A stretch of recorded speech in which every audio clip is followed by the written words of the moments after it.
Downs, and I'm still called Goldfingers. Why was it important for you to make this journey? It's important for me in particular because I met the former president more than 6 times when he was still with us. And the man who made it possible for me to meet him was Mr. Patrice Motsepe. I want to thank him too.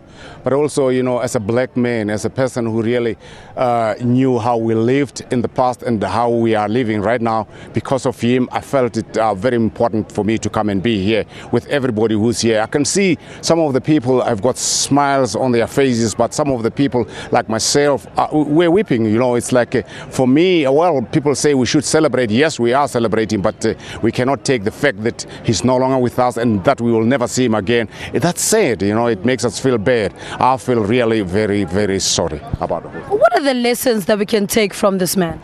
We have learned a lot. We have learned tolerance. We have learned to learn to live together. We have learned to know that without trying to be alone, you'll never achieve anything. And he brought us together, especially in sport. I'm talking on behalf of sport people because he made sport really famous. He made everybody to mix. It was amazing when you see him there, right there, with the jersey of the captain of Springboks. But also I know for a fact that he would visit Bafana before the important games. He played a major role in making sure that really football becomes #1 and rugby becomes, in fact, sport in particular becomes #1 in the country. How do we make sure that his legacy lives on?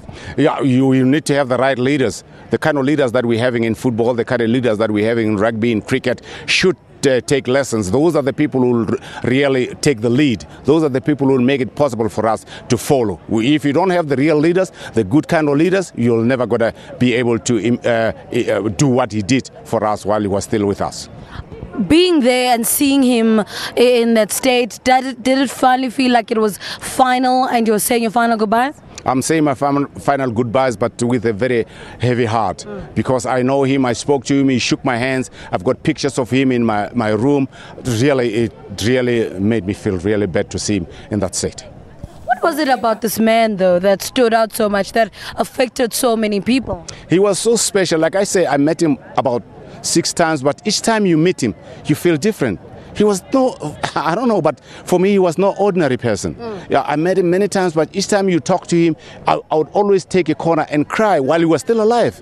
But really, I don't know how people really judge him, but for me, he was no ordinary person, which is why I would like to repeat myself and say, I'm thankful to Mr. Patrice Motsepe, who made it possible for me to meet him more than 6 times. Alex Shakoane, thank you so much for talking to us. Alex Shakoane talking to us about, you know, his reasons for being here at the Union Buildings with South Africans, with the rest of South Africans, thousands and thousands of them, as I've said earlier, flocking in. And where we are standing right now is the exit, where people are getting out, having seen Dr. Nelson Mandela lie in state. Remember, it is happening today until tomorrow, but you have to be here early. You still have about 3 hours to go before they close. Remember, it's 3 o'clock and you're at the park and ride, you're already too late to get to the park and ride and see the body of Dr. Nelson Mandela. So please try again tomorrow, and then on Saturday it flies to Kunu, where the funeral service happens on Sunday morning.